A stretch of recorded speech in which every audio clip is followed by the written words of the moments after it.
Je vais vous montrer à l'instant un extrait de l'entrepreneur Oussama Ammar qui va vous montrer exactement comment utiliser ChatGPT.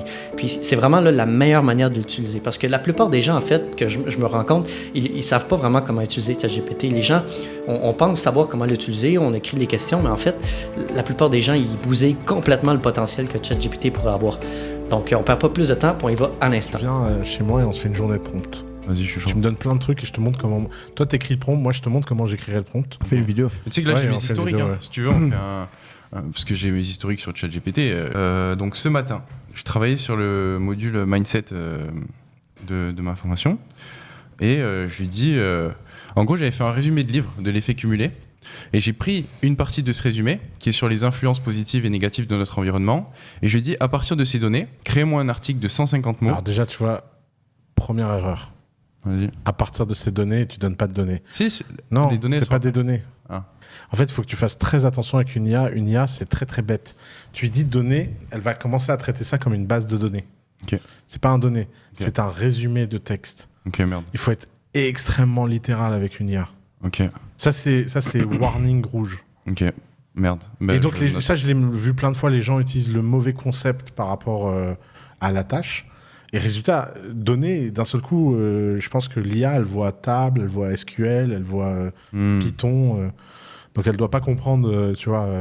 En Ok. plus, elle doit essayer de mettre ça dans un modèle de source de données qui a aucun sens. Ouais, bah ouais. Après, du coup, je lui dis créez-moi un article de 150 mots qui explique clairement l'importance de designer son environnement avec intention pour créer une meilleure version de soi-même. Donc là, je colle mon truc, mon extrait de livre pour qu'il le reprenne et qu'il le reformule. Après, Bon. il est long ton truc. Oh, Ton ouais, extrait. ça va, ça doit faire 500 mots. Ok. 500 mots.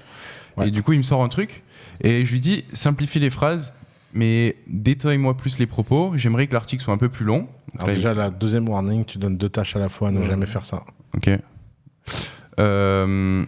Ensuite, je lui demande d'illustrer d'un exemple l'argument selon lequel. Ouais, mais là, tu l'as perdu. De toute façon, là, à mon avis, ça a dû être horrible parce que. C'était horrible. C'est ce qu'en fait, il faut que tu te représentes visuellement comment fonctionnent ces IA. Vas-y. Visuellement, ces IA, elles ont des tokens. Et la complexité de ces tokens, elle est U carré. C'est-à-dire, si tu as 2 tokens de contexte, pour pouvoir faire toutes les combinaisons, tu fais 1 fois 1 fois 1, ça fait 4. Parce que c'est au carré.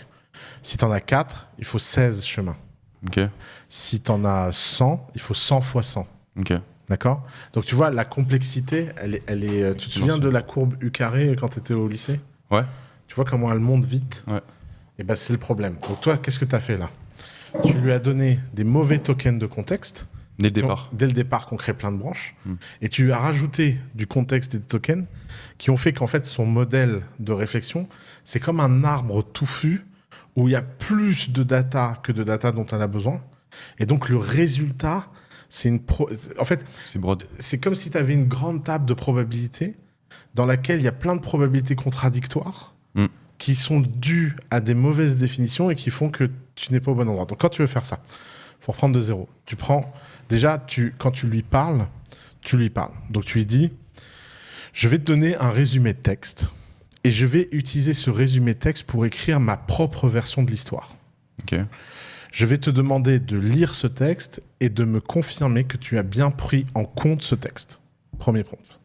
Oui, je confirme que j'ai bien pris en compte ce texte. Ok. Maintenant, quels sont les éléments que tu ne trouves pas clairs dans ce texte et quelles sont les questions que tu te poses par rapport à ce texte? Là, il va donner des questions. Tu vas lui donner les réponses aux questions. Tu veux dire, ah, ok, donc ça, c'est comme ça, comme ça. Et tu lui dis maintenant que tu as acknowledge. Moi, je fais toujours en anglais, mais alors, comment on dit acknowledge? Compris. Une fois que tu as bien intégré ces infos-là, je voudrais que tu écrives un texte de 150 mots. Là, il t'écrit un premier texte. Et là, tu vas commencer à lui donner des feedbacks. Et quand tu lui donnes des feedbacks de style, tu ne donnes pas des feedbacks de fond. Donc, tu lui dis, je vais commencer par te faire des modifications de fond sur les idées. Maintenant, nous allons faire des modifications de style. Maintenant, nous allons faire des modifications de ton. Maintenant, nous allons faire des modifications de call to action.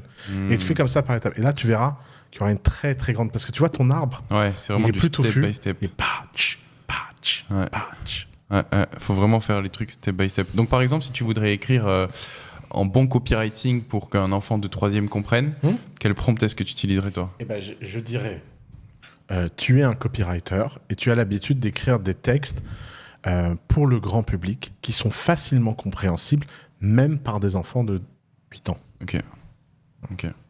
Ah, c'est intéressant. Je pense que ça va apporter de la valeur à beaucoup. Si vous êtes intéressé par l'entrepreneuriat de manière plus générale, je recommande d'aller voir cette vidéo, qui c'est une vidéo dans laquelle je vous montre exactement comment faire de l'argent avec Discord.